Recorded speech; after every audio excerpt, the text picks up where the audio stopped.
pagi siswa-siswi P5. Apa kabar hari ini? Miss Sinta berharap semua anak-anak tetap sehat dan tetap semangat di dalam belajar. Hari ini kita kembali lagi belajar di pembelajaran tematik 5I. Pembelajaran tematik 5I tetap di judul yang sama, yaitu benda-benda di sekitar kita. Kita belajar di subtema yang pertama. Subtema yang pertama adalah benda tunggal dan campuran. Kemarin kita sudah belajar tentang apa itu benda tunggal, apa itu benda campuran, serta contoh-contohnya. Hari ini kita akan belajar tentang pembelajaran bahasa Indonesia, yaitu anak-anak mau tahu? Nah, kira-kira ini gambar apa ya?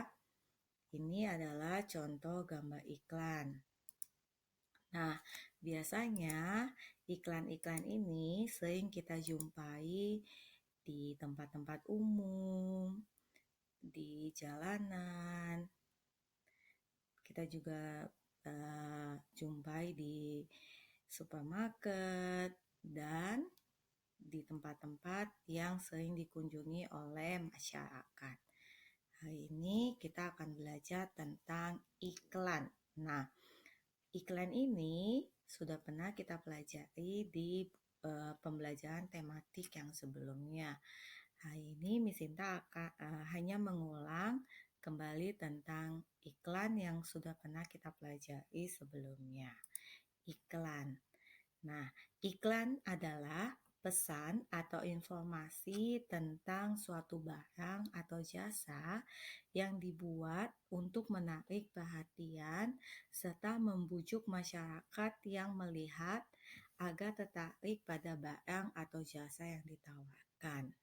Nah, ini adalah pengertian dari iklan. Disinta ulang, jadi iklan adalah pesan atau informasi tentang suatu barang atau jasa yang dibuat untuk menarik perhatian serta membujuk masyarakat yang melihat agar tertarik pada barang atau jasa yang ditawarkan. Nah, anak-anak bisa perhatikan, di sini ada 8 contoh gambar. Apakah ke-8 contoh gambar ini termasuk iklan? Nah, kita akan lihat kira-kira gambar apa saja ya yang termaksud di dalam contoh iklan. Gambar yang pertama. Nah, betul, gambar yang pertama adalah contoh iklan. Lalu gambar yang kedua. Apakah gambar yang kedua ini gambar iklan? Tidak. Gambar yang kedua ini bukan contoh gambar iklan. Lalu gambar yang ketiga. Apakah gambar yang ketiga ini contoh gambar iklan? Ya. Gambar yang ketiga ini merupakan contoh gambar iklan. Biasanya iklan ini sering kita jumpai di koran, di surat kabar, atau di majalah. Lalu gambar yang keempat. Kira-kira gambar yang keempat ini iklan atau bukan ya? Ya, gambar yang keempat ini bukan iklan. Dia hanyalah contoh gambar kartun yang sering kita lihat di televisi. Lalu yang kelima. Yang kelima ini, apakah yang kelima ini contoh gambar iklan? Tidak. Lalu yang keenam. Yang keenam ini merupakan contoh gambar iklan. Nah, ini adalah contoh iklan yang biasanya sering kita jumpai di sekolah, di mall, atau tempat umum lainnya. Lalu yang berikutnya ini juga merupakan contoh gambar iklan. Dan yang terakhir ini juga merupakan contoh gambar iklan. Nah, anak-anak sudah paham belum? Sudah bisa membedakan mana iklan, mana bukan?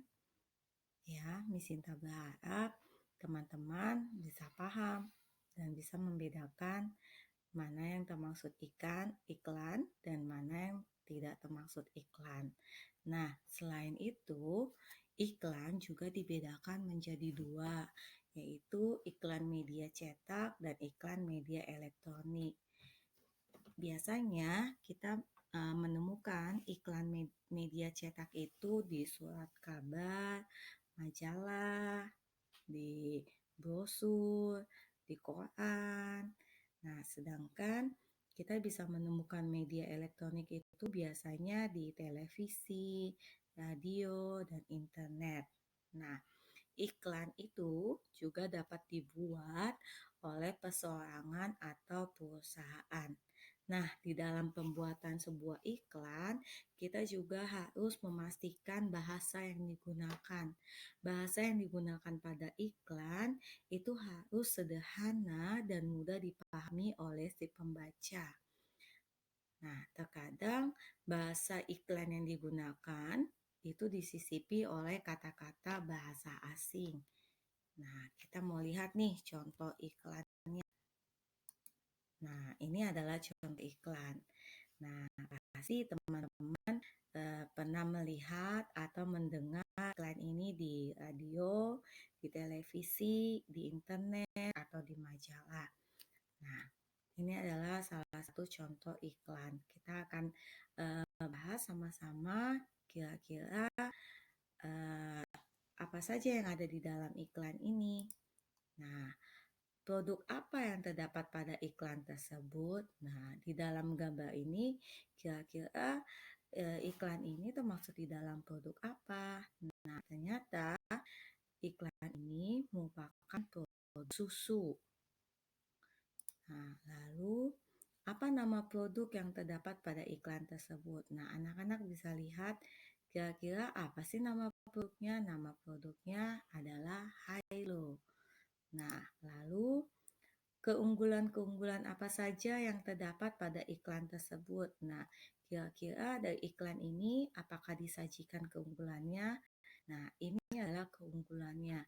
Keunggulan apa saja yang terdapat di dalam iklan Hilo? Nah, yang pertama, Hilo 10, susu tinggi kalsium rendah, lemak paling enak untuk tubuh tinggi ideal. Lalu yang kedua, tinggi kalsium, 2 kali dari susu remaja pada umumnya, untuk menunjang pertumbuhan tulang dan rendah lemak yang nggak bikin badan jadi melar. Lalu yang ketiga, keunggulan dari Hilo ini adalah Hilo ini memiliki macam-macam varian rasa, mulai dari rasa coklat, vanila, yogurt, banana, orange biscuit. Nah, ini adalah keunggulan-keunggulan yang terdapat pada iklan Hilo. Lalu, apa kalimat atau slogan iklan yang terdapat pada iklan tersebut? Nah, dari iklan ini kira-kira apa ya slogan iklannya? Nah, slogan iklannya adalah yang ini. Hilo, tumbuh tuh ke atas, nggak ke samping. Hilo, susu tinggi kalsium dan rendah lemak. Ternyata itu adalah kalimat atau slogan iklan. Nah, ini adalah contoh iklan yang pertama. Lalu, ini ada contoh iklan yang kedua. Anak-anak bisa perhatikan ya, antara iklan yang pertama dan iklan yang kedua ya. Di iklan yang kedua ini adalah nama produk. Nama produknya adalah kapal api. Lalu apa slogan iklannya? Slogan iklannya adalah secari semangat untuk Indonesia. Lalu apa gambar iklannya? Nah, ini ada gambar iklannya. Lalu yang keempat adalah harga produk. Nah, biasanya di dalam pembuat sebuah iklan itu ada yang melampirkan harga, tapi ada juga yang tidak melampirkan harga. Lalu yang keempat ada keunggulan produk. Nah, kira-kira apa keunggulan produk kapal api? Nah, kapal api spesial kemasan ekonomis ditujukan untuk pengusaha restoran, hotel, atau warung kopi yang ingin memanjakan para pelanggannya dengan kopi berkualitas, tetapi harga yang dibanderol tetap ekonomis.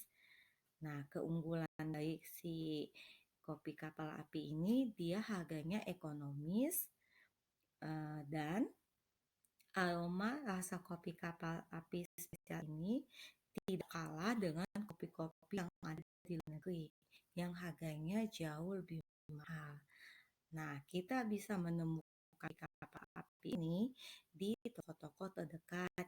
Nah, kalau yang ada di dalam ini iklan ini, kita bisa menemukan atau membeli produk kapal api ini di Alfamart. Nah, adalah kontak.